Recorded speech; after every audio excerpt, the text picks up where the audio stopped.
اہم ترین بات یہ میرے بھائی کہ جو مرنے والا ہوتا ہے نا، جس کو پتا ہے میں نے مرنا ہے، وہ اللہ کی حاضری پہ مسجد آتا ہے، اسے پتا ہے ایک دن اللہ کے سامنے حاضر ہونا ہے،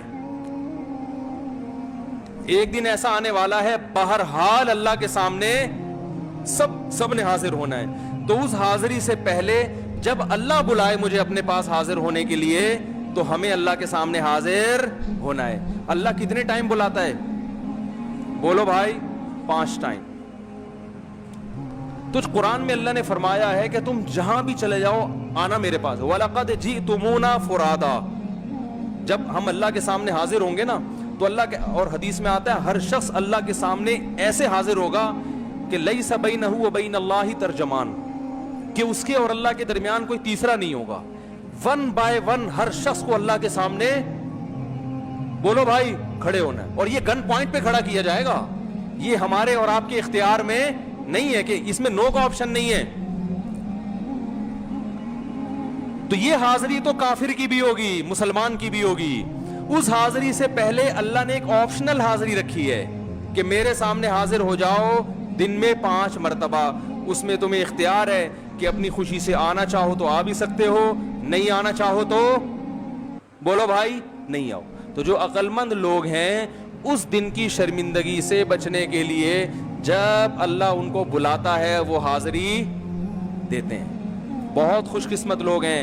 آپ صلی اللہ علیہ وسلم نے فرمایا کہ جو نماز کے وقت صف اول میں نماز پڑھتا ہے، قیامت میں جب اجتماعی اللہ سے ملاقات ہوگی تو وہ اس وقت بھی کہاں ہوگا؟ صف اول میں ہوگا۔ اللہ کہے گا یہ میرا بندہ دنیا میں آگے رہا کرتا تھا، تو آج اس کو کہاں لے کر آؤ؟ آگے۔ اور جو آخری صف میں ہوگا وہ وہاں بھی کہاں ہوگا؟ آخر میں۔ اور جو غیر حاضر ہوگا وہ وہاں بھی کہاں ہوگا؟ اللہ کی مجلس کی نعمت سے محروم۔ تو بھائی سب سے بڑا آرڈر ہے اللہ کا، وہ کیا ہے؟ بولو، اسلام لانے کے بعد کیا ہے؟ نماز ہے۔ سب سے بڑا حکم توحید ہے، مسلمان اس کو تو قبول کر لیتا ہے۔ اس آزمائش سے تو اللہ نے کیا کر دیا؟ گزار دیا۔ اب سب سے بڑی آزمائش اس کے لیے کیا ہے؟ نماز۔ جس کو یہ پتا ہوتا ہے کہ میں نے مرنا ہے، ایک دن میں نے اللہ کے سامنے حاضر ہونا ہے، وہ نماز میں سستی نہیں کرتا۔ یہ قرآن سے ثابت ہے۔ فرمایا وَإِنَّهَا لَكَبِيرَةٌ إِلَّا عَلَى الْخَاشِعِينَ الَّذِينَ يَظُنُّونَ أَنَّهُمْ مُلَاقُو رَبِّهِمْ وَأَنَّهُمْ إِلَيْهِ رَاجِعُونَ۔ اللہ فرماتے ہیں جو اس دنیا کو مسافر خانہ سمجھتے ہیں، دیکھو کیسی عجیب آیت ہے۔ فرمایا نماز کی پابندی بہت مشکل کام ہے، خود اللہ کہہ رہے ہیں۔ حالانکہ جو آرڈر دیتا ہے وہ خود نہیں کہتا کہ میرا آرڈر مشکل ہے، اس کو پتا ہے اس سے حوصلے کیا ہو جائیں گے، بس۔ لیکن نماز کی پابندی کا حکم دے کے اللہ خود کہہ رہے ہیں کہ یہ کیا ہے؟ مشکل ہے۔